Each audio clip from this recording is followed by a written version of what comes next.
नमस्कार दोस्तों, मैं हूं अजीत और आप देख रहे हैं एस क्लासेस नोएडा। दोस्तों, आज की वीडियो में हम क्लास 10th के कृतिका भाग 2 पार्ट 1 माता का आंचल, जो कि शिव पूजन सहाय द्वारा लिखा गया है, इसके बारे में बात करने वाले हैं। आगे बढ़ने से पहले हम लेखक का जीवन परिचय कर लेते हैं।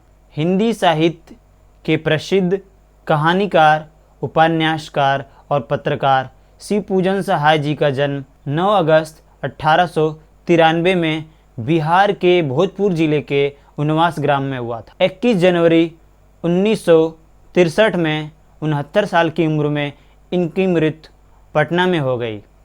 इनकी प्रमुख रचनाएं हैं देहाती दुनिया, ग्राम सुधार, वे दिन वे लोग, स्मृति शेष आदि। दर्जनों गद्य कृतियां प्रकाशित हो चुकी हैं। इनकी बाकी रचनाएं शिव पूजन रचनावली के 4 खंडों में प्रकाशित हैं। प्रस्तुत पाठ में लेखक शिव पूजन सहाय अपने विचार को व्यक्त करते हुए कहते हैं कि एक पिता अपनी संतान से अत्यधिक प्यार करता है, उसकी मूलभूत आवश्यकताओं की पूर्ति करता है, उसे सुरक्षित रखता है तथा अथक परिश्रम करके धन कमाता है और उसकी पालन पोषण करता है।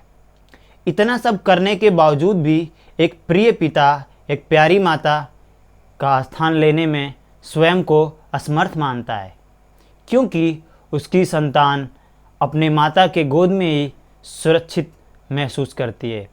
लेखक ने इस पाठ में पिता की इसी भावना पर प्रकाश डाला है। लेखक एक प्रभावशाली उदाहरण के द्वारा अपने विचार को व्यक्त करते हुए कहता है कि जहाँ लड़कों का संग तहाँ बाजे मृदंग, जहाँ बुढ़ों का संग तहाँ खर्चों का तंग। लेखक का इससे आशय यह है कि जहाँ जिस घर में भी बच्चे होते हैं उसमें खुशियाँ और उमंग होते हैं, क्योंकि जो बच्चे होते हैं वो खुले हस्त से खुशी के खजाने को बिखेरते हैं। लेकिन जिस घर में बूढ़े और बुजुर्ग होते हैं उस घर में केवल खर्ची की ही बातें होती रहती हैं। बचपन से ही लेखक को अपने पिताजी से बहुत लगाव था। उनके पास ही सोता था। पिताजी उसे नहलाते धुलाते थे और पूजा में पास में बैठाते थे और उसके माथे पे त्रिपुंड लगा देते थे। तो उसकी चौड़ी माथे पर जब त्रिपुंड लगती थी, इसी के वजह से उसे उसके पिताजी भोलानाथ बुलाते थे। ऐसे तो लेखक का नाम तारकेश्वर नाथ था, लेकिन लेखक अपने माता को मैया और पिता को बाबूजी कहता था। लेखक शिव पूजन सहाय जी कहते हैं कि जब मेरे पिता रामायण पढ़ने के लिए बैठते थे, उस समय मुझे दर्पण में चेहरा निहारते हुए देखकर मुस्कुराते थे। उनकी मुस्कुराहट देखकर मैं भी शर्मा जाता था। पाठ करने के बाद 1000 बार राम लिखकर राम बही में रख देते तथा 500 बार राम लिखकर उन कागज़ के छोटे टुकड़े करते और आटा की गोलियों में उसे डाल करके मछलियों को खिलाते थे। उस समय भी मैं उनके कंधे पर ही बैठा रहता था और दाना खिलाने के बाद जब लौटते थे तो वो मुझे पेड़ की डालियों पर झूला झुलाते थे। लेखक का कहना है कि उसके पिताजी उससे कभी कभार कुश्ती भी लड़ा करते थे और जानबूझकर हार जाया करते थे, चित हो जाया करते थे। और जब वो हार जाया करते थे तो मैं उनकी दाढ़ी नोचना शुरू कर देता था। उसके बाद से वो क्या करते थे कि अपनी उन दाढ़ी को मुझे खट्टी मिट्टी पप्पी देते हुए मेरे गालों पे चुभोते थे। उसके बाद से फिर से मैं जब उनकी दाढ़ी नोचना शुरू कर देता था तो फिर वो रोना रोने का नाटक करते थे और फिर ज़ोर ज़ोर से हंसते थे। अर्थात उसके पिता उसे हमेशा खुश देखना चाहते थे। लेखक कहता है कि जब कभी मैं अपने पिताजी के साथ खाना खाने के लिए बैठता था तो पिताजी मुझे अपने हाथों से दही भात खिलाते थे और जब पेट भर जाता था फिर भी माँ मुझे खाना खिलाने के लिए हट करती थी और कहती थी एक माँ ही अपने बच्चे को अच्छी तरह भरपेट खाना खिला सकती है। और कहानी और कहावतें भी कहती थी कि बच्चों को बड़ा बड़ा कौर खिलाना चाहिए और फिर मुझे हट करके खिलाना प्रारंभ कर देती थी और किसी पशु पक्षी किसी न किसी के नाम पर एक एक कौर करके बहुत सारा खाना खिला देती थी। खाना खाने के बाद मैं लकड़ी का घोड़ा लेकर नंगे बदन ही बाहर खेलने के लिए भाग जाता था। और लेखक बता रहे हैं जब भी मेरी माँ मेरे सर पे सरसों का तेल रखती थी तो मैं खूब छटपटाता था, लेकिन वो मुझे सर पे सरसों का तेल मालिश करके रंग बिरंगे कपड़े पहना करके ही छोड़ती थी, फिर पिताजी मुझे गोद में बैठाकर चुप कराते थे और बाहर लेके चले जाते थे। जब मैं छोटे छोटे बच्चों को देखता था खेलते हुए तो मैं भी पिताजी के गोद से उतर करके उनके साथ खेलने चला जाता था। लेखक का कहना है कि उसके पिताजी उसे खुश रखने के लिए घर के कोने में ही तख्त लगा करके रंगमंच बना लेते थे और उस पर छोटी छोटी दुकानें लगा के मेरे साथ खेलते थे और कभी पकौड़ी बनाते थे, कभी छोटे छोटे मिट्टी के ढेले से लड्डू बनाते थे, कभी पत्थरों के लड्डू, और हमारे साथ मिलजुल कर खेलते थे। खेलते खेलते हंसते हंसते लोटपोट भी हो जाते थे। लेखक अपने बचपन के खेलों के बारे में वर्णन करते हुए कहता है कि हम बच्चे कभी कभी अमोले की सहनाई और टूटी हुई चुएदानी की पालकी बना करके बारात निकालते थे। समधी को बकरा पर बैठा देते और वो बारात उसी चबूतरे के एक कोने से निकलती और दूसरे कोने पर जाकर के सुसज्जित हो जाती और वहीं पंडाल लगा लिया जाता था। उसके बाद बारात वापस आती थी और पिताजी जैसे ही दुल्हन का मुंह देखने के लिए घूंघट ऊपर उठाते थे तो हम सब बच्चे शर्मा करके भाग जाते थे। और लेखक कह रहा है कि फिर उसके बाद हम सब बच्चे इकट्ठा होकर खेती करने का खेल खेलते थे।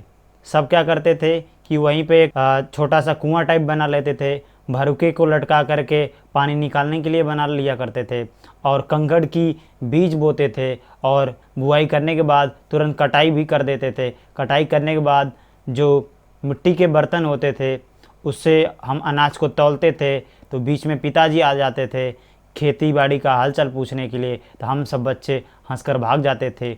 वो जो हमारी खेती बाड़ी थी, वो जो खेल था, वो आज भी याद आता है। लेखक आगे अपने बचपन के खेल तमाशों के बारे में बताते हुए कहता है कि जब लोग ददरी का मेला जाया करते थे तो हम उनसे बहुत शरारत किया करते थे और जब भी कोई डोली जाती थी तो हम लोग कहते थे इसमें हमारी दुल्हनिया है। और एक बार ऐसे ही हुआ तो एक बूढ़े दूल्हे ने सुन लिया और उसने हम सबको बहुत डांटा फटकारा। उसका चेहरा मुझे आज भी याद है।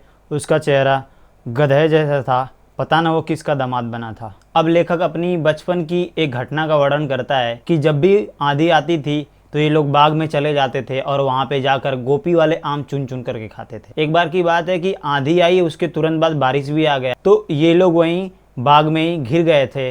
वे लोग मंत्र पढ़ने लगे लेकिन बारिश बंद न हुई। उसके बाद ये लोग पेड़ से चिपक करके उसकी शाखाओं में बैठ गए। जब बारिश बंद हुई तो बिच्छू दिखाई दिए और बिच्छू को देखकर सारे बच्चे डर कर भागे।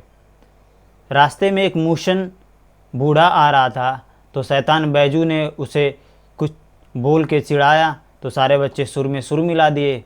तो बूढ़ा चिढ़ गया और सबको बहुत डांटा। फिर डांट सुनने के बाद सारे बच्चे वहाँ से भागे। अगले दिन मूसन तिवारी उन 4 लड़कों को लेकर पाठशाला पहुँच गए। जैसे ही बैजू ने देखा, बैजू तो भाग निकला लेकिन बाकी सारे बच्चे पकड़ गए और सभी की शिकायत अध्यापक से की।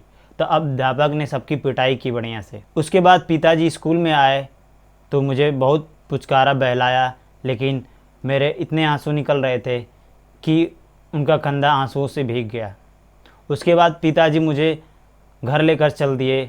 इसके लिए अध्यापक से भी बहुत कहासुनी हो गई थी। घर आते समय मुझे एक लड़कों का समूह नाश्ता गाता दिखाई दिया। मैं भी पिताजी के गोद से उतरकर उनमें शामिल हो गया। ये बच्चे चिड़ियों को पकड़ रहे थे और उन्हें मक्के के दाने खाने के लिए उस्का रहे थे। तभी एक बूढ़े ने कहा कि ये बच्चे और बंदर दूसरे की पराई पीर न समझते हैं। तो मेरे पिताजी बहुत ज़ोर से हंसे। इन पंक्तियों में लेखक ने एक और घटना का वर्णन करते हुए कहता है कि एक बार की बात है, हम सब बच्चे टीले पर पहुंच गए थे और वहां जाकर के चूहों की बिल में पानी डाल रहे थे। तब तक उधर गणेश की रक्षा करने के लिए शंकर भगवान का सांप निकल पड़ा।